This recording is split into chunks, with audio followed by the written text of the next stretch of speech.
And I'm a faculty member in the School of Architecture, Planning and Preservation, and the chair of the Kaiba Gallery.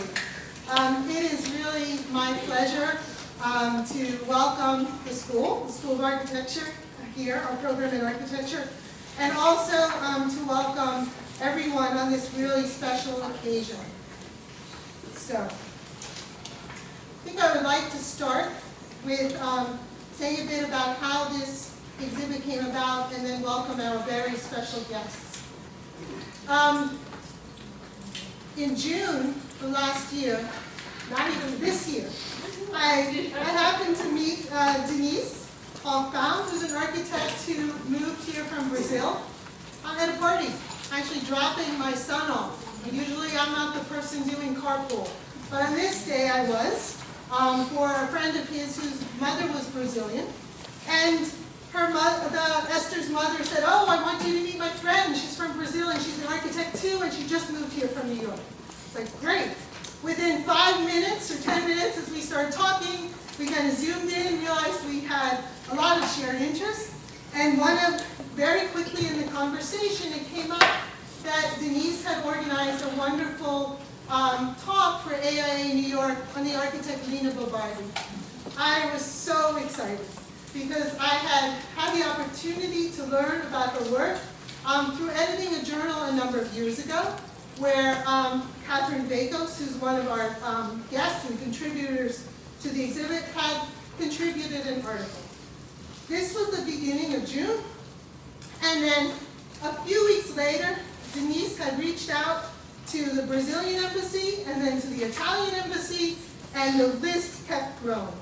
So before I tell you a little bit more about that, I would like to welcome today, we have the honor of having the Ambassador of Brazil here, Ambassador Luis Alberto Figueiredo, the Minister Counselor of Brazil, Christian Vargas, the Cultural Attaché, Rafael Tosti de Almeida Vieira, and the new Cultural Attaché, John Karadakis. I don't know if I did that well, but I tried. We also have with us, it's really such an honor, the director of the Italian Cultural Institute, Angela Tangiano. Never know, you start these conversations in parties and look what can happen. I'd also like to welcome Cristiana Macarenas, an architect from New York, who's also helped to support the exhibition. Esther Aguara, who is a wonderful restaurateur from DC, originally from Brazil, and she runs a restaurant called The Grill from Ipanema, and she's contributed the catering today. And then to just recognize, I'm going to just turn up the lights for a second, the lecture, how from this short conversation, all the people who got excited about this idea. So this presentation, this exhibition, and the events that we've had the last 2 days have been made possible through the collaboration with the Brazilian Embassy, the Italian Embassy, and the Italian Cultural Institute. And I think that it's also, I want to thank the members of those institutions and those countries for supporting us, and to recognize the excitement also of bringing this work to the next generation of architects and designers who will be taking these ideas and moving forward into the world. So, tonight we're going to have presentations by 3 people, but before I do so, I'd like to read you something from the introduction to the exhibition. And actually before so. As I mentioned, my name is Lina, but I would like to thank 2 very, very important people who made this possible. First of all, Denise Hofbaum.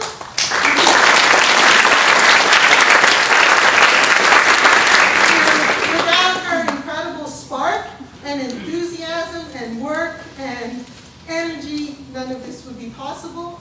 I made a friend and new colleague, and also Rusty Holstein. I think many of you know just how incredibly hard Rusty has worked on this exhibition, and he's an incredibly talented person and a partner that I've been so pleased to be working with. So thank you.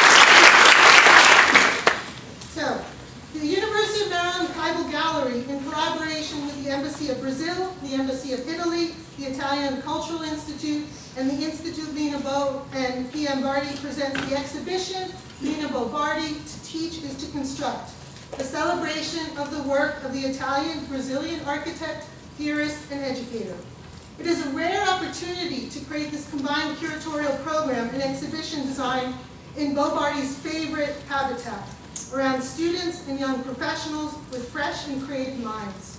The exhibition recalls Bo Bardi's exhibition aesthetic and invites the viewer to participate in the process. Let's have a dialogue, said Lina Bo Bardi in her last public appearance. I'm not a lecturer, I am an architect. The aim of the exhibition is to illustrate Bo Bardi's Brazilian legacy and Italian roots by offering multiple avenues for learning about her work.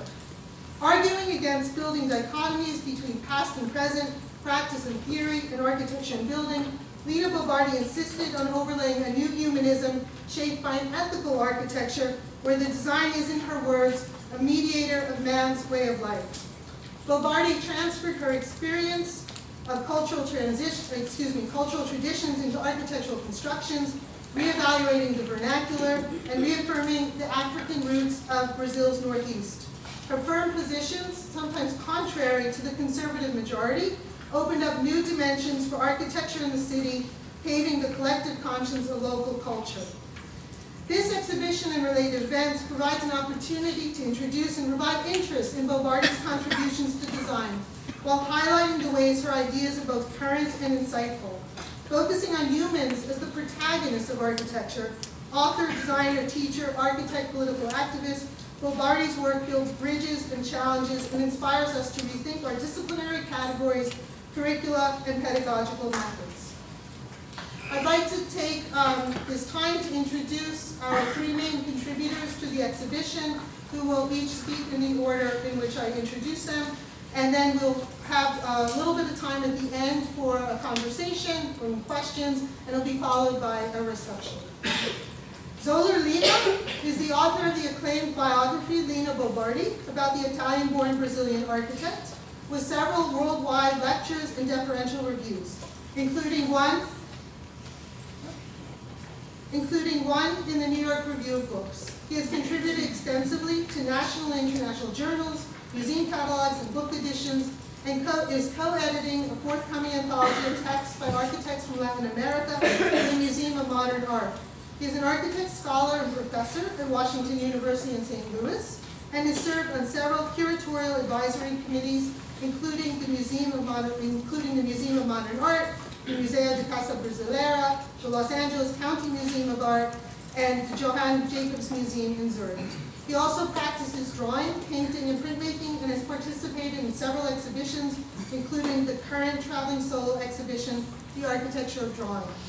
Catherine Bakos is an architect, writer, and associate professor of architecture at California College of the Arts in San Francisco. Her scholarship engages issues related to the design of surfaces, image, theory, and representation. Her book, Lina Bo Bardi, The Theory of Architecture Practice, introduces her translation of propedeutic contribution to the teaching of architecture theory. I had to ask her. Propedeutic means basically introduction, so if that helps you out. The thesis on pedagogy, authored by Italian-Brazilian architect Lina Bo Bardi. I should note that this is probably the first architectural theory book written by a woman.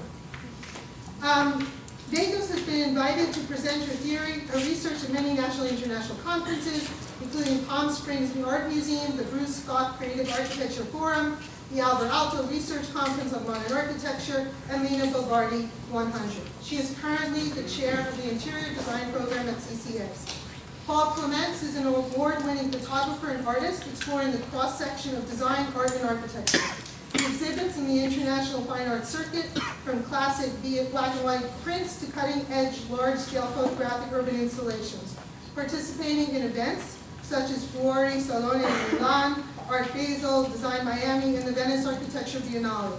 A published author, his volume, East Van der Rohe's Farnsworth House, remains this day the most complete photo documentation of that iconic modern residential design. And a selection of these photos is part of the Mies van der Rohe archives housed by MoMA. He is widely published in arts, architecture, and lifestyle magazines like Metropolis, Art Daily, Architecture, Castelgold Brazil, and others.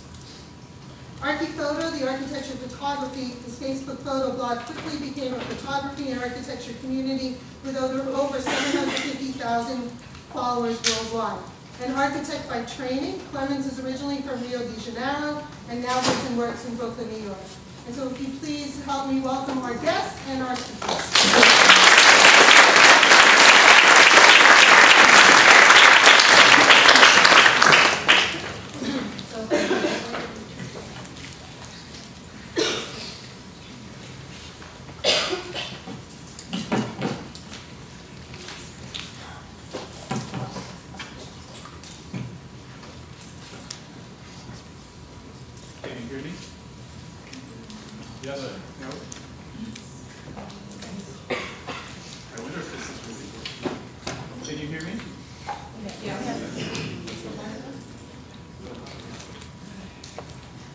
Thank you, first of all, Renit, for organizing this wonderful collaborative series of events which started with an exhibition. I am sure that Lina Bardi would be very happy for us to be doing this because she loves to do things collectively. And I think this worked so beautifully as an exhibition, as a series of events, with all the contributions from everybody that she mentioned, to whom I'm extremely grateful as well. And I won't be able to, in my very short time here, to mention everybody, but I truly, from my heart, very, very grateful for this incredible opportunity to talk about someone who has spent 15 years married to intellectual. Now I'm just a widower. I have several images I'd like to share with everybody. I'm so glad that there are many students here. It's important to understand, as you can see the exhibition, you see some of these images. I'm not going to talk about every one of them. That we tend to see architects very interested in forms and trying to copy and repeat what other people did. But I think it's really important to understand that what is really, really important about the work is not what is on the surface of what she did, but actually what is behind it, which is an attitude. And I think Renit spoke very well about her ideas about architectural expectations, her idea that human beings are the protagonists of architecture, that architecture is a collective, has a collective purpose. And perhaps contemporary architecture in the last 20 years has lost a little bit of this orientation. And maybe we have now an opportunity with an economic crisis that happened in 2007, 2008, when there's not a lot of money around, to start to reconsider how we think about architecture. So I tried to frame some of these images according to what Lina Bardi thought about architecture. And there's not an overarching theory about what it is, but I think there are some moments when we see a cluster of ideas that are important to keep in mind. I also like to share this with you because this was the image that when I was your age, probably even younger than you, at the age of 17, I went to this building called Cesc Pompeia in Sao Paulo just as it opened. And I had an incredible epiphany for a 17-year-old, if you can call it. So I didn't know that an architect could do such a thing. And this image, not just the building itself, but the fact that it was exactly like this with people, music, sounds, children, colorful exhibitions, there was a restaurant and music being played. And I thought it was absolutely fantastic. In a city like Sao Paulo that is very gray, there's not a lot of opportunity for people to meet. She had invented this space, which is actually an incredible marriage between a very progressive institution, which I would call a unionized version of the YMCA, and a very progressive architect. But it's important to understand, as I no longer as a designer or as a student who was 17, but a middle-aged man who started to understand the work of this woman, that it's important to see that work as the climax of a very long career that had many different branches of activity that ranged from jewelry design, furniture design, architectural design, editorial work, participation in theater production, cinema production. So she was an incredibly curious person who understood design in a very broad way, and also practiced in the same way. And I think it's really important for you, especially in the United States, where the profession of architecture is so separated by different categories, you do this, you do that. Maybe your generation will be able to change that a little bit. and this is what I tell my students in hope that the example in Bardi, not of her forms, but actually her attitudes of migrating between one world and the other, the north and the south of the world, Italy and Brazil, tradition and modernity, and different fields of practice, that you also give yourself the freedom to make those choices.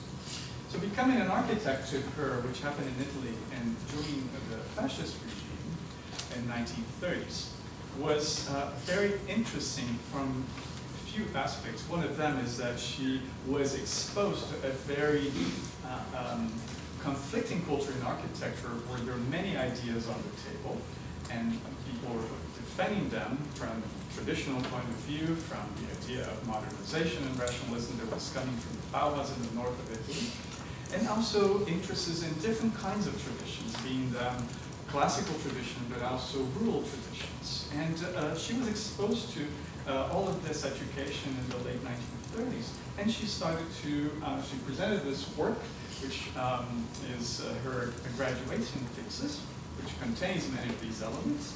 But she actually started to work just when the war broke in Italy in the late 1930s, 1939, 1940.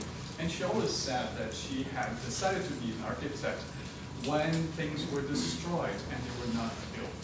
So the option was actually to do alternative work, being interior design, being an editor for magazines. But you can start to see how in her mind, and also in the mind of her generation, she was not the only one, this idea of fusing different worlds, different mindsets, and different ways of approaching architecture were very present, such as this example of the Domus magazine, publication 1944, when she compared Le Corbusier's architecture, also Albert Feinwood's, another Swiss architect, with very simple cabins that were built on a lake, saying, well, these houses were made on stilts. They're done by architects, but before them, fishermen also did them as well.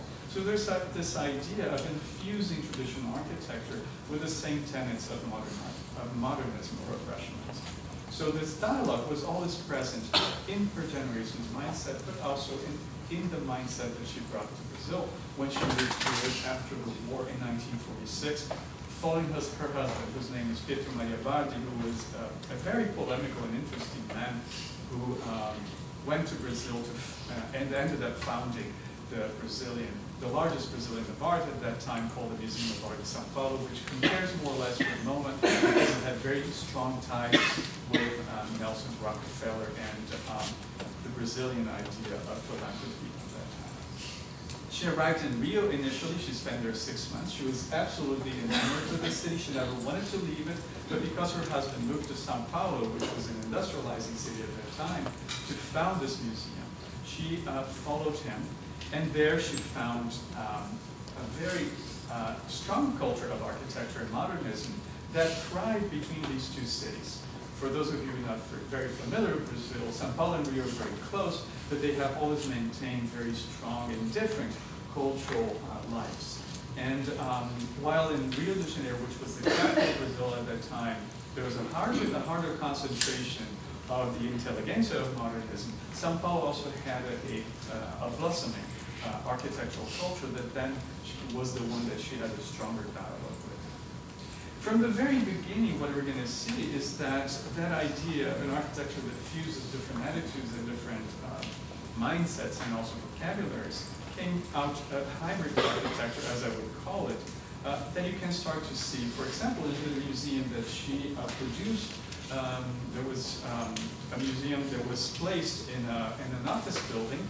This man who you see, this is Nelson Rockefeller, and this is the Brazilian version of a citizen king, whose name was Chateaubriand, who was a press magnate, who wanted to emulate Nelson Rockefeller as a philanthropist, and created this fantastic art museum, and then hired Pietro Maria Bardi, here's Bardi, 14 years later than him, arriving in São Paulo to create this amazing museum with a collection that had been absolutely unseen in Latin America until then. And you can see that the work that she did, like Ronit organized all this work in 4 months. Lina Bardi organized the whole museum in 4 months with her husband and her team. So she showed this incredible, at the age of 32, an incredible ability to be resourceful and very inventive. And these are some examples of the work that she did as well at the time with some chairs she designed, imagining coinciding Brazilian aesthetics with European aesthetics, rationalism, and some very simple materials like leather and fabric. But this hybrid architecture is also manifested, and you can see this with more delay in the exhibition, in the house that she built for herself and her husband in São Paulo, that generally is known as the glass house. But if you look at the back of the house, actually it looks like a farmhouse. It has all these two different detached bodies. And so the interior of the house, which is very cosmopolitan, modernist, it looks like California houses from the 1950s, but the back of the house really looks like a farmhouse that could be in Italy or in Brazil in the countryside, which is quite fascinating, and it's, to me, an evidence of her desire to merge these different worlds. Here's a house, that house is from 1952. Here's a house from 1957 and 58, which you also can see called Serial House. That translates her readings and her interest in Frank Lloyd Wright and in her passion that she had discovered as she visited Spain with her husband in 1956 and discovered the architecture of Gaudí in Barcelona. So you can see her ideas emulating, for example, in the first drawing, the hearth that is defined by Frank Lloyd Wright as the definer of the house, but then migrating into a design that emulated a lot of the uses of natural forms and plants and small pebbles that she saw in the architecture of Gaudí. And here's another example called the Chami Chami house. The house that was actually destroyed, it was torn down in 1986 in Salvador in the north of the country. That actually follows the Hem Cycle house that is in Wisconsin, which is a house designed by Frank Lloyd Wright, but also is, in the many studies, you can see elements of the previous houses that she had designed, combining geometries that were rationalist, with materials that were traditional, and with geometries that somehow merged these two ideas of architecture. In the late 1950s, she was also teaching at the School of Architecture in São Paulo, and Catherine is going to talk about a specific treatise that she wrote at that time. But soon after that, she moved to Salvador after 10 years that she was in São Paulo, because her husband and Chateaubriand, who were the directors of the Museum of Art, wanted to open a branch of the same museum in Salvador, which is in the north of the country, a completely different place. You have to imagine São Paulo and Salvador is different in New York City and New Orleans. So this is a very deep-seated African culture, the first Brazilian capital from the 1600s. So there was also a city that until then had been almost forgotten in terms of its culture. And this happened at the same time that Brasilia, the capital, was being developed.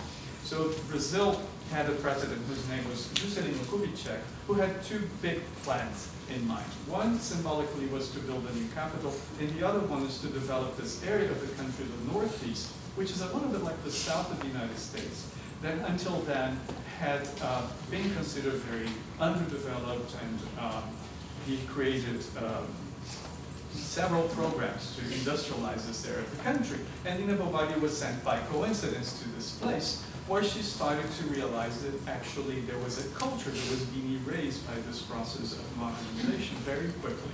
The history of the place, the popular elements, the African traits, and she started to imagine ways of keeping that alive. At the same time, she was absolutely enamored by this idea that Brazil, and finally in Brazil, she had found something authentic. It was not the industrialized South, but also was something that came from the hinterland. So you see, here's some publications that she did, as well a museum that she was supposed to create by improvising again in the foyer of a theater had actually almost collapsed before it was opened. And you can see they got exhibitions next to seats for the auditorium designed as seats, settlers that people used in the hinterland to ride horses, or even theater productions that she started to do. The next thing that she did when she was to expand the museum, she decided to take that as an opportunity to create a program for educating students in design that would be based in the new school of design, in the new school of architecture, that would be the Brazilian version of the School or the Bauhaus of Brazil.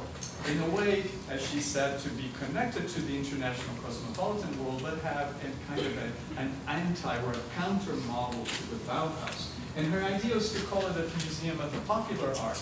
Not popular in the sense that we use it in English, but popular being from the people, avoiding any kind of folklore definition of them, but that came from the lay people who have abilities that we then actually recognize in our everyday lives.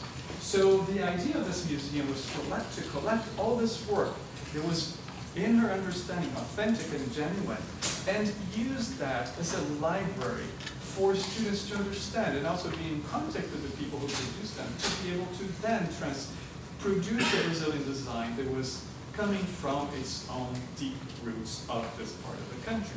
And one of the pieces that she left to us, this museum no longer exists, but the staircase that she designed that is based on the joints of ox carts is still there as a testimony, architecturally speaking, also as an object of this idea of merging again forms of thinking about design and architecture that had to do with rationalization, but also had to do with the authenticity and the recognition of the creative power of people who are sometimes uneducated.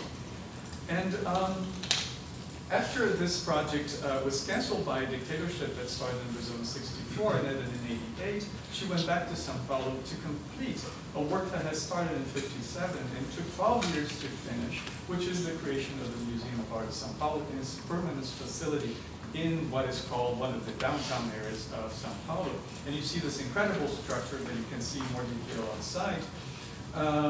That is a 245 feet wide span hanging above the ground, not because, as she said, it's not an extravagance, it's because there was a law that defined that she could not cover the view of the city, that the belvedere, the vista, should always be open. So she decided to lift the building from the ground. And it's actually an incredible engineering feature, because we think that the structure that is above is actually holding the museum, but there is a system of beams inside that holds most of everything. The beams on the upper floor are only holding the ceiling, but the whole work structurally is right here in the center.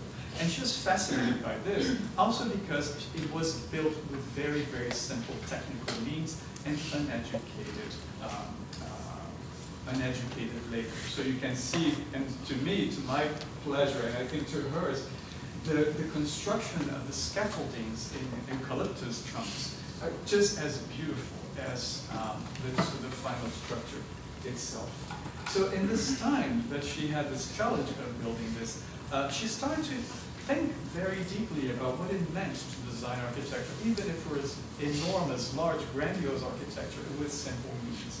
And it took her a long time. At the end of her life, she ended up calling this architettura pobre, which is playing with the word of arte povera in Italian, which is a movement in the 1960s and 70s, which I think in English would better translate as simple architecture than actually poor architecture because of the connotations of the word. But out of this idea came a series of projects, not all of them realized. One of them was a resettlement in the northeast of the country to create houses for people for a flood area. The other one is a couple of churches. This is one of the chapels that she built with very simple means, with no resources. And which I think is also quite fascinating, is a sweat equity church that she designed and built together with the community in a town called Uberlândia in 1978, with references to circus, to Roman architecture. You know, we can talk outside if any of you have interest in particular of any of these projects. We don't have time to cover this. But just to complete this, at the end of her life, she was invited to design a very large building. There was a factory that was owned by Sesc Pompeia, and this was she was called in 1977. They already owned this factory. They were using the factory for very informal activities. This is a leisure center. They have sports activities, educational activities. They take care of health, mostly for for the trade union. And by coincidence, the director had seen the Ghirardelli factory in San Francisco and decided not to tear it down, and invited her, because she had then worked with conversion of buildings in Salvador, the one that you saw with the staircase, to participate in this project. So here you see this old factory being transformed in this place that actually I met when I saw it for the first time when I was 17 years old, which is composed by this old series of sheds built in a traditional Hennebique style, which is a French prefabrication that she highly admired because of its simplicity. And at the same time, that there's no room to build the sports courts and the swimming pool, so she decided to stack it all up. And it's divided in the middle, not again because of an extravagance that she looked for formally, but because there is a preservation, an environmental preservation law that keeps people from building in this area because it's a creek that has to collect all the water in the neighborhood. So again, she used very simple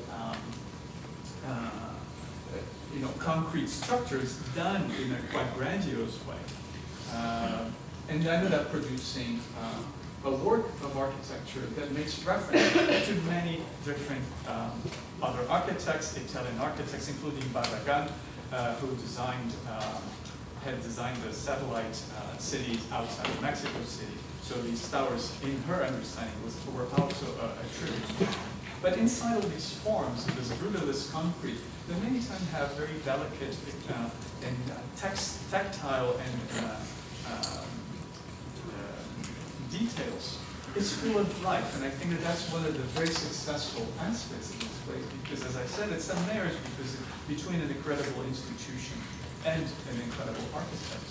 And finally, because of all the successes, she was invited to go back to Salvador to do a series of projects of urbanistic importance, which was the creation of a series of cultural institutions that were going to be catalysts to the development of an area where she believed that the population that was very impoverished should stay there and develop economic activities that were already present in the area and combined with higher-end activities to avoid the process of gentrification that she already saw happening outside of Brazil, in European cities and American cities. And we don't have time to discuss all these projects. It was also a very participatory process. It was very broad in the scope, designing all the way from the chairs to the exhibitions to the renovation projects, and there are references to all kinds of architecture and collaboration with different architects depending on the specific projects that she developed. And this is the last one I'm showing you, which was a combination between a housing project and a restaurant on a hill that connects the upper city and the lower city. And she did this in collaboration with an architect who is now well known, but is really amazing. He passed away a few months ago. His name is Lina, not related to me. And his nickname is Lila. He worked a lot with the Meyer, developed all his prefabricated concrete structures. He built an incredible network of hospitals in Brazil that are very highly designed.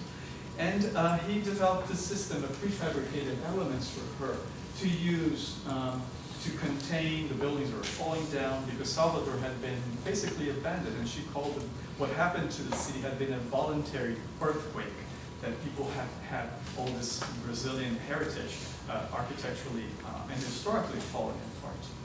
And some of the details of this, of the projects that she did at the time, this is very gestural drawing, and this is the last slide that I would like to close my talk with you as a reference to these drawings that you saw separating, the different parts of my lecture. They represent a window, which in Portuguese is janela. Window in English is very poetic because it lets etymologically the wind go through, even though many windows today don't let the wind go through anymore.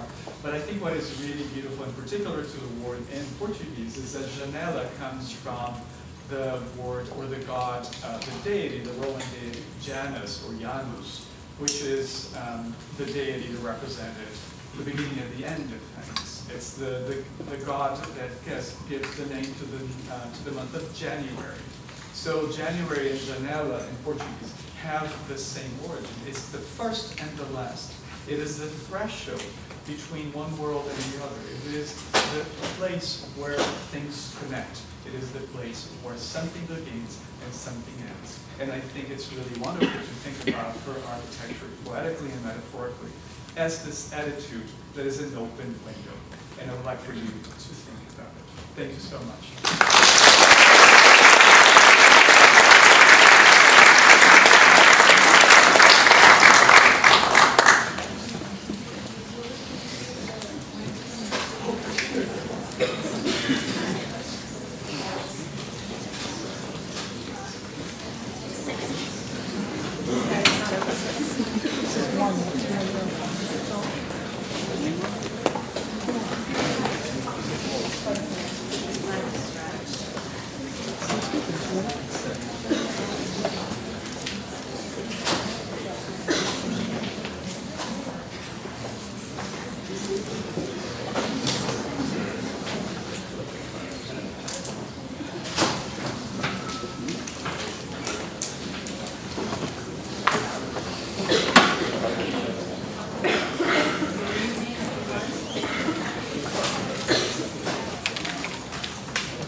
What was she thinking?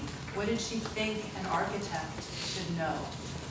This idea of the exhibition, I think, is really wonderful in the sense of being an architect and being a professor, as most of us are. The idea that to teach is really to construct. We really do feel that way about all of you students, that we are teaching you, we are actually building you to be the architects of the future. And I think that's how Lina Bardi thought about what the introduction to a way of teaching architecture theory, what that should be like. What do architecture professors have to do to actually produce an architect at the end of the year's study?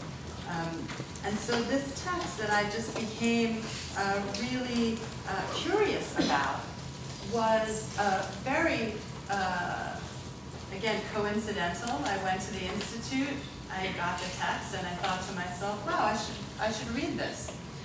Small problem, I didn't speak Portuguese at the time, and still don't speak it very well. But I found that this was a very curious text because Lina Bardi also was not a native Portuguese speaker. She was an Italian speaker, and I do speak French, at least a Romance language. And so my interpretation of this text was very much focused on the methodology that she used and the way that she structured the text. And what became really apparent to me, maybe because of the kind of impenetrability of the text, which my Brazilian colleagues tell me is equally impenetrable in Portuguese, it wasn't just my Portuguese, because it is so dense and full of references, was the way that she used the images and the text together, and that the images actually tell their own story. And so that's my entry point, really, into this text, this propedeutic contribution to the teaching of architecture theory that includes words and images drawn from chronologically and geographically diverse sources and media, 27,609 words, 227 images. Bardi's characteristic use of the image and the text were skills that she built through her early work on architectural journals in Italy, where she drew and wrote. It's the work really of a young architect, propedeutic contribution is, with little built work, but with a very strong idea and vision about how to prepare students for an ethical approach to the responsibilities of practicing architecture in society. Bardi's own architectural conscience drew on her education at the Architectural College of Rome University of Engineering between 1933 and 1939, and the circle of modern architects and theorists responsible for cultivating her own education in Milan, where she moved after her graduation and started her own architecture firm, and after 1946, when she went to São Paulo. She was critical of academicism, of romanticism, and of dogmatic theories. She promoted the study of history, but never as a model for imitation in practice. She said the ancient, or she quoted, the ancient cannot serve as a rule. It must be the vital energy of modern civilization that does so. She was suspicious of technical novelty for its own sake. Like Gropius, she asserted that teaching methodology is more important than teaching skills. The purpose of architecture was most important, and the goal of teaching architecture was to prompt the student to be, quote, fully conscious of his own responsibility as a producer of real work, which lasts and is visible to everyone. Work that will endure in the spiritual inheritance which every generation passes on to the next. And I think you've seen how the Pompeia building does achieve that. Every generation needs the same joyful place at Sesame. I'm therefore delighted that this celebration, the exhibition, and all these events will bring her work to the attention of even more people, specifically to young architects. So rather than try and share what's contained in my book in this short talk, I thought I would first frame Bardi's text historically and then shed some light on my approach to it, specifically how I read this visual narrative and its relationship to the text. Lina Bardi wrote the text in response to a national competition that was launched in Brazil on May 21st, 1957. And the winner of this competition was to get a job, the chaired position in architecture theory at the Faculty of Architecture and Urbanism at the Federal University of São Paulo. Lina was in her early 40s, teaching at FAUSP between 1955 and 57. What I found in the archive is actually the call for the competition that lists all of the requirements of what this theory, this competition, what she needed to fulfill. And so she had to, and I'll talk about how she approached that position also in a moment. And this is her application that she attests to her experience, a kind of resume that she was teaching between 1955 and 1957 at USP.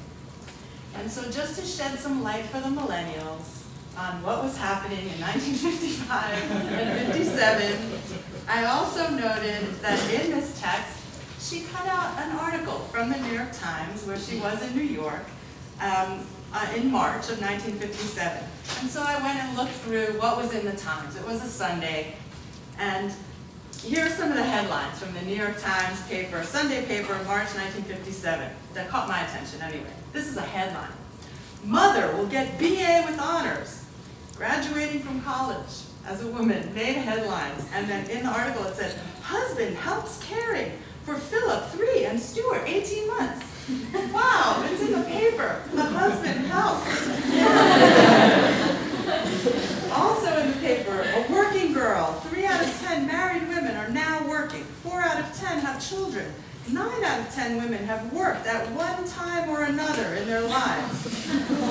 They get an average of $51.23 a week.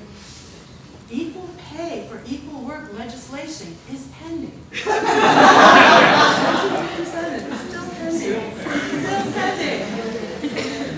In art, what was happening? The Modern and the Timeless show opened at the Brooklyn Museum. What did it do? It combined antique and modern furnishings. An announcement of the São Paulo exhibition also, calling it the outstanding event of the week. In fact, Chateaubriand and Pietro Maria Bardi took all of the paintings that they had accumulated to the Met to display them, to show the world that São Paulo now had a very first-class art museum and art collection. In Buffalo, an art dealer said, today that 50% of contemporary artists shouldn't be artists. They should be plumbers, steam fitters, butchers, or anything else. Modern architecture not so accepted. In politics, Nixon was welcomed to Rome.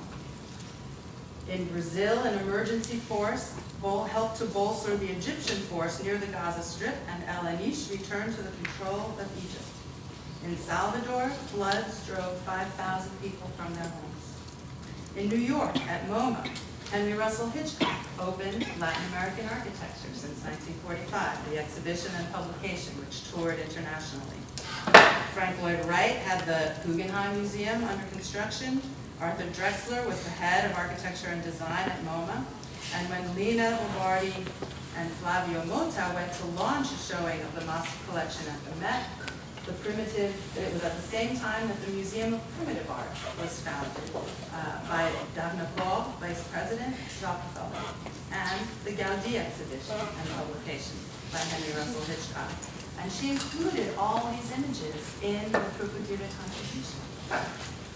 And also took photos of the plaques of the Lever House and the Guggenheim as they were under construction. In Brazil, it was the Golden Age. The first pre-stressed concrete plant in Brazil, Protendent, did the longest span, 240-foot span in reinforced concrete, the longest in the world. It was founded by Augusto Carlos Vasconcelos Augusta. The Brasilia competition was won by Lúcio Costa, and Alvar Aalto won the gold medal, the royal gold medal. So all of this was happening, and in all of Lina Bardi's references, she included them. Finally, in London, at the same time, Rainer Banham wrote The New Brutalism and published it in the Architecture Review, and Gropius published The Scope of Total Architecture. Summerson gave a lecture about the theory of modern architecture. And so Bardi began her theory of architecture. And as Zuller will attest, was opposed to everything everybody else said. Took a position completely contradictory. She intended to stimulate students towards a development of a philosophical view of their relationship with society. She said, my architecture theory will give significance for our times, will give architecture significance for our times, for humanity. And she wrote, provide a stance that is critical and composed, devoid of utopian enthusiasms and conscious of its own responsibilities. So, how to begin? Reading the surface, a visual narrative. Let's start with the cover. Lina Bardi puts on the cover of her treatise, The Labyrinth. It's a drawing, actually, by Jacques Sellier of a drawing that was on the floor of Reims Cathedral that had since been destroyed. So you see this drawing, you can imagine it as 34 feet wide, with 4 foot 5 inch inlaid blue-black stone lines that were 11 feet apart and with carved inscriptions. An essay by Maria Louise Zweifel-Siemens appeared in the Beaux-Arts Gazette in 1957, and it's probably from her article that Bardi took this image. My outline comes from a reading of a Robert Branner article from Columbia University in 1962. Branner describes the long line of interpretations that occupied art historians for many years. Louis Desmaisons, Henri Deneux, Paul Vitry, Émile Mal, Erwin Panofsky, Marcel Aubert, Walter Oberwasser, and Mary Louise Zweifel-Siemens, and Ellie Lambert. All are historians working on this problem over a century. So the first interpretation, we can say, here are the ways to interpret the drawing. The first way is maybe to consult historical texts and the labyrinth inscriptions to identify the masons and their part of the works to find the order of succession.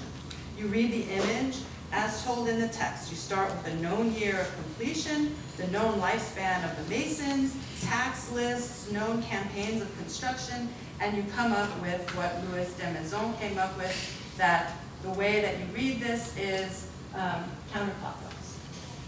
So that's the beginning and the different figures in the different rooms of the maze are the different heads of construction of the church, of the cathedral, of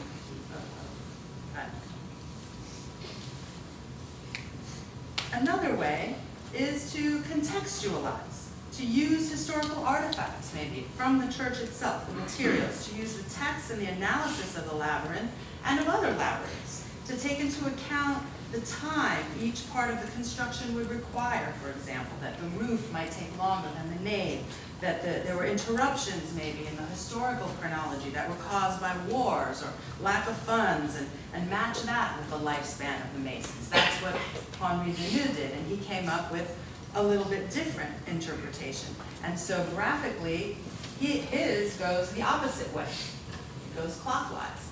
And it also assumes that you enter the labyrinth from the only opening that's shown.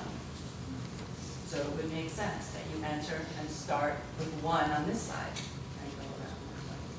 So reading the image informed a more elevated analysis of the text, right? You could just read it as a text left to right, but then you're not acknowledging where the door of the labyrinth is. So once you take the image into account, you have a completely different interpretation. And so this is part of how I began to read the text, not only to read the words, but to look at the images that she put next to them.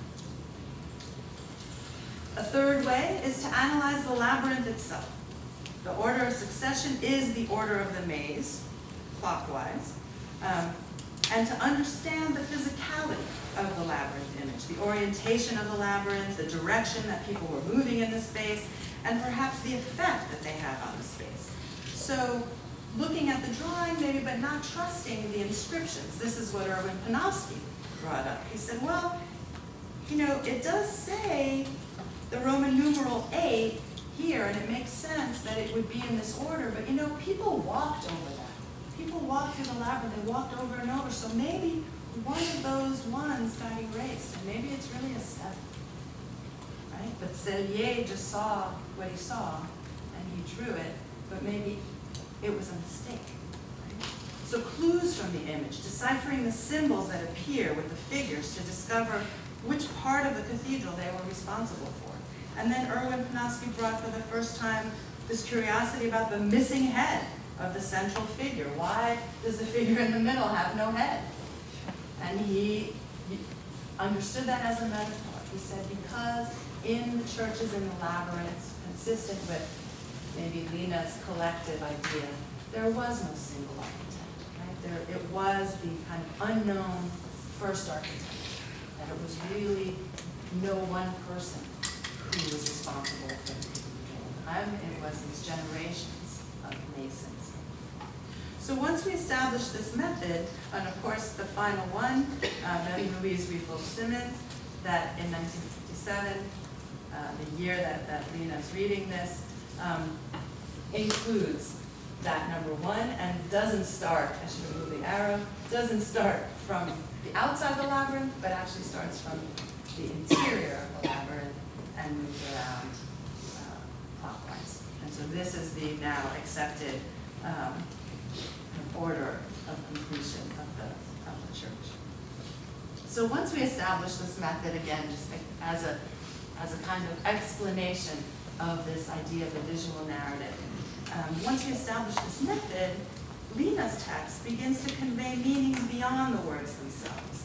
In the preface of Bardi's text, the frontispiece from Scamozzi's 1615 treatise, L'idée de l'architectura, is paired with the frontispiece from an 18th century German book dedicated to the ornament of windows and doors. Further evidence of Bardi's textual and visual strategy is discernible here, as she begins to describe her own contribution to the theory of technical humanism, her coinage.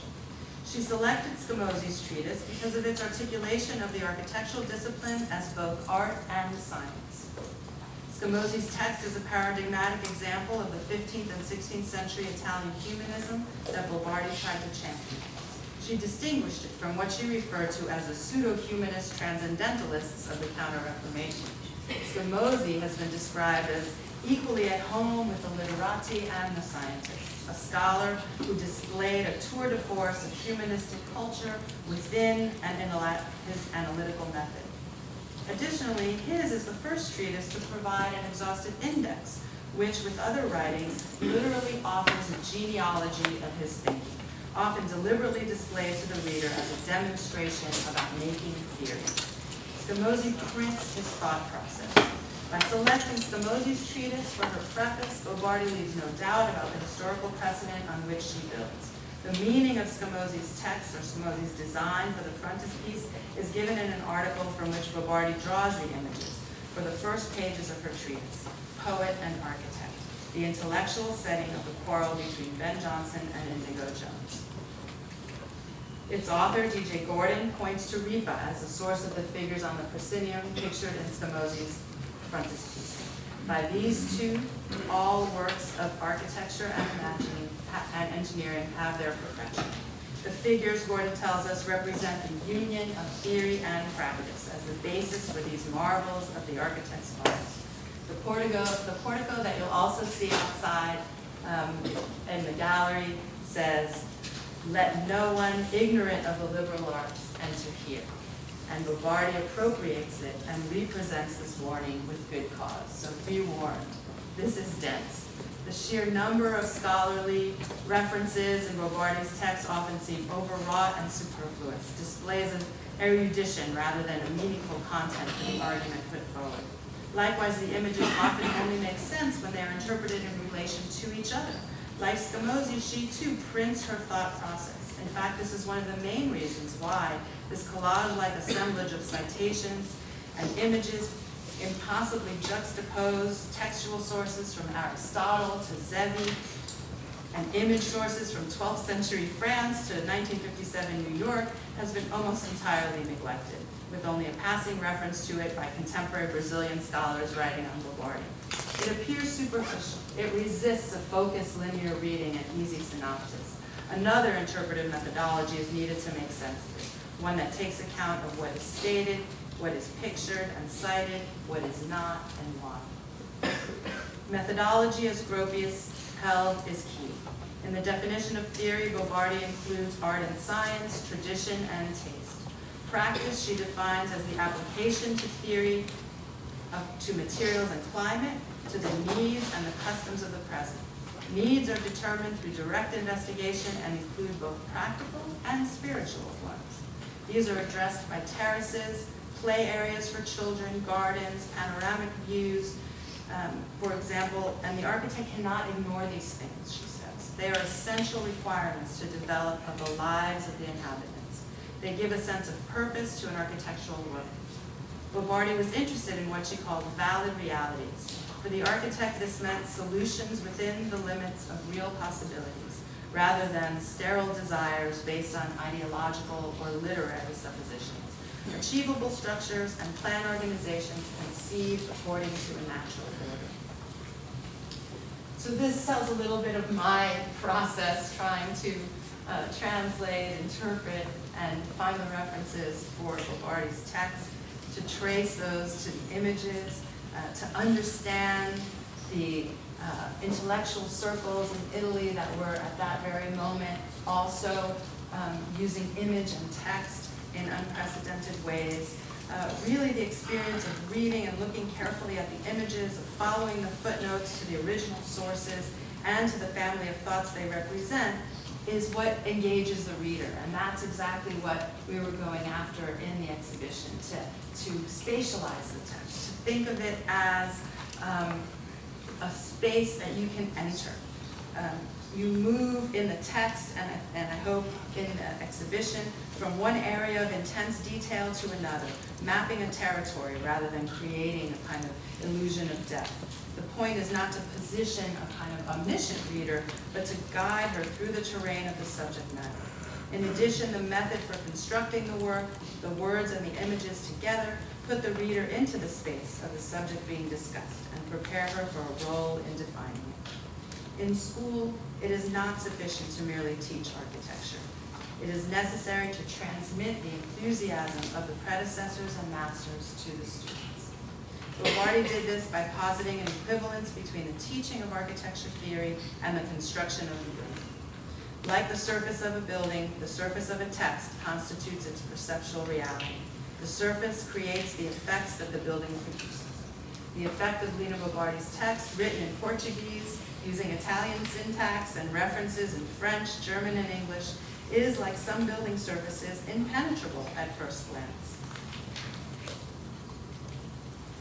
It is important to perceive it creatively, to be open to associations between themes, to construct new themes between the images and the text while understanding the unstated impact of certain accumulations and juxtapositions, even taking into account some obvious omissions. And so it very much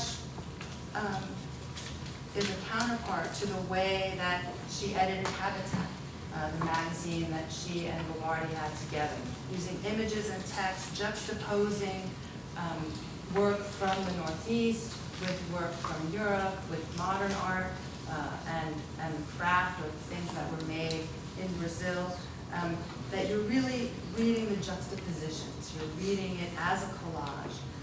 In all of the things that she created, the exhibitions and the catalogs that she made, you see this very eclectic collection meant to be considered simultaneously. So the method by which the text and its intentions are elucidated is based on mapping the details of the terrain and understanding that its boundaries are always moving away from you, revealing new, uncharted territories. What is meant by the term architecture, she said?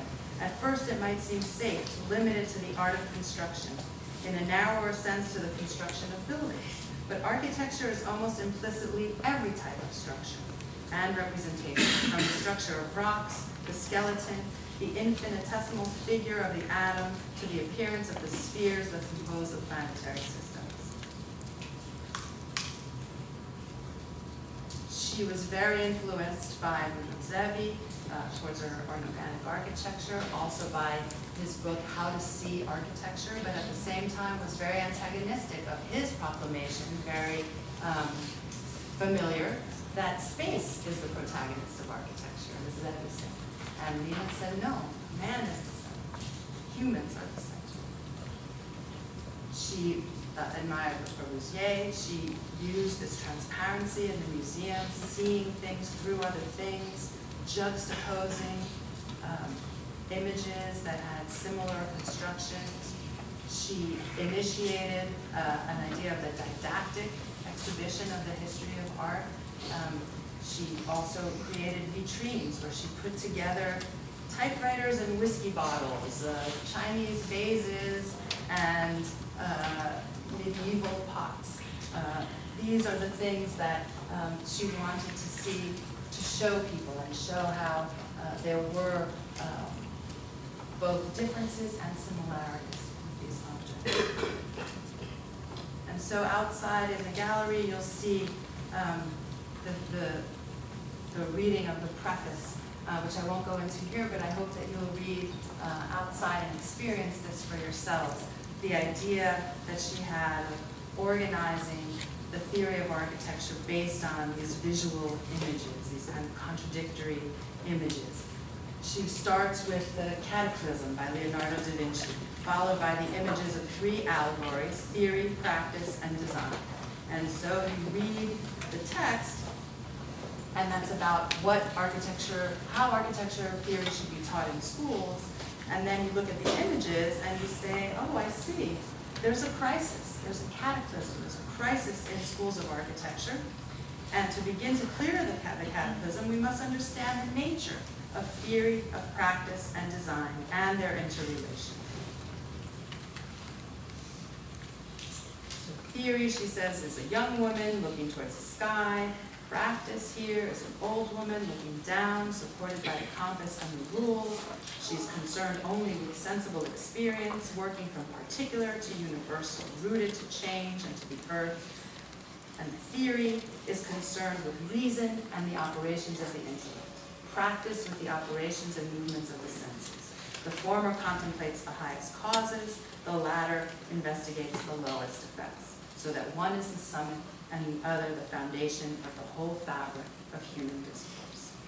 And so this investigation and creation of effects, that this would be the foundation of a theory of architecture, is really the stimulus for and the interpretation of both Bardi's text and her work. And I think it's supported also by her work that has this intense kind of detail, this intensity of the surfaces, this understanding of the moment of experience, and also highlights the material surfaces and effects that the buildings make within these simple, very simple volumes. In propedetic contribution, Bardi spatializes the word and the image. She anticipated the reader to enter the work, and she tried to have the book be capable of exciting the reader to action, or perhaps encouraging her to pause and to reflect. Bardi's treatise on the teaching of architecture theory provokes us to reflect on architectural education today, on the relevance of theory, the advantages of history, and ultimately on the caliber and constitution of future professionals in the discipline and the work that they will be prepared to contribute to the built environment. She reminds us that theory and practice form a strange loop. She says the elaboration of theory may originate from practice and be its consequence.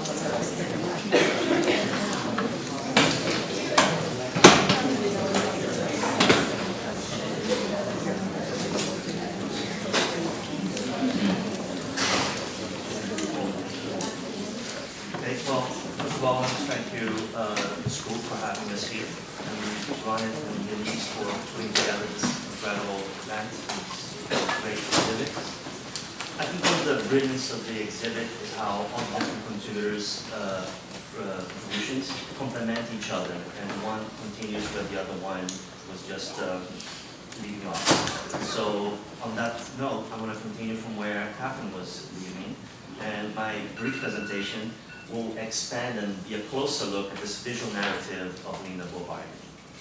I think we relate to architecture in many levels, and I think I'm interested in my photography in this very up-close relationship that we have with buildings.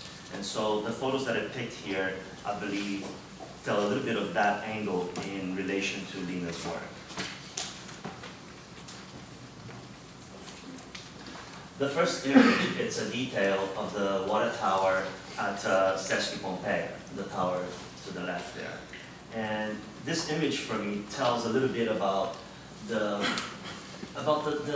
how she manages to take this very rough element, this very hard element, and give it a certain humanity, a new humanity, how Catherine was talking about. It's still rough, has a brutalist feel to it, but just that simple element there suggests that there's some human behind that design and that execution. And I think it talks about how she managed to balance these two elements so well.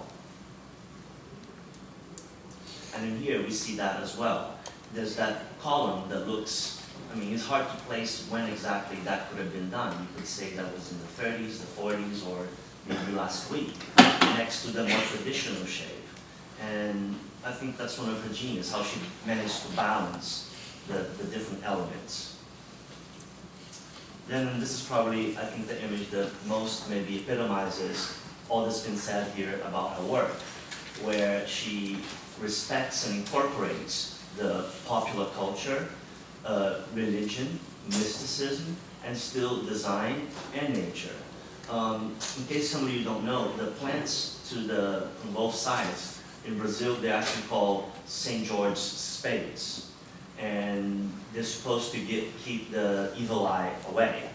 So that you managed to incorporate all that, the traditional, the new, because there's definitely a design element there. with something that is so common to the everyday man, I think it's pretty genius and it speaks to this quality of her work. Paul, what is the figure? Isn't that St. George? Sorry, St. George and the Dragon, yes. Exactly. And then the other photo that I'm going to show is this detail inside the cafeteria. And for me, my experience of Sesc Pompeia was this thing where there's obviously design there. The design is very present, it's very strong, but it's also very subtle and unpretentious. And I think those little details, like, you know, just the coloring of the pipe and the way they're positioned, I think little details like that in that building help bring this design from something that was been there forever to something today in a very subtle way, in a very sophisticated way, actually. And that's what I have to say. I thought to rush. Yeah, but it's good. But maybe it could also be something to lead to the conversation. Thank you, Paul.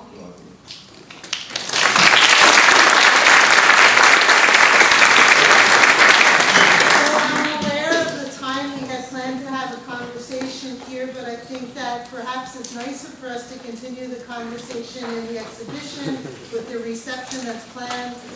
Paul and Catherine and Zola will join us up there, and they will be books out there.